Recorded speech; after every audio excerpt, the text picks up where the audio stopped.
জানেন যে সমুদ্রে ৩ নম্বর সতর্ক সংকেত চলতেছে এই অবস্থা, এবং এটা হচ্ছে অমাবস্যার যে একটা প্রভাব সেটি।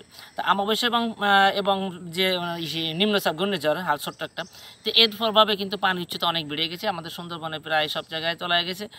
কিন্তু এমন পরিমাণ না যেন বন্যপ্রাণীর কোনো ক্ষতি হবে। যেমন আমার সাধারণ ধারণা, এই অমাবস্যায় যে পরিমাণ পানি হওয়ার কথা তার থেকে ৭০ থেকে ৮০ সেন্টিমিটার পানি কিন্তু বৃদ্ধি পাইছে, এবং এই যে ৭০ থেকে ৮০ সেন্টিমিটার পানি বৃদ্ধি হইলে এরা ২ থেকে ২ ঘন্টার ভিতরে কিন্তু নেমে যাবে। তা নেমে গেলে ওই যে বন্যপ্রাণীগুলো ওরা অ্যাডাপ্টেশন আছে, ওরা এই সময় বেঁচে থাকতে পারবে।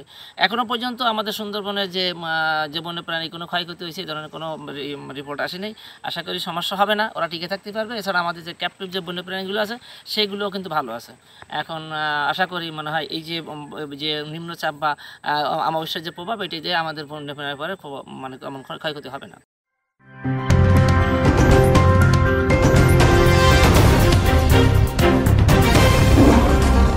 Voice of Tiger.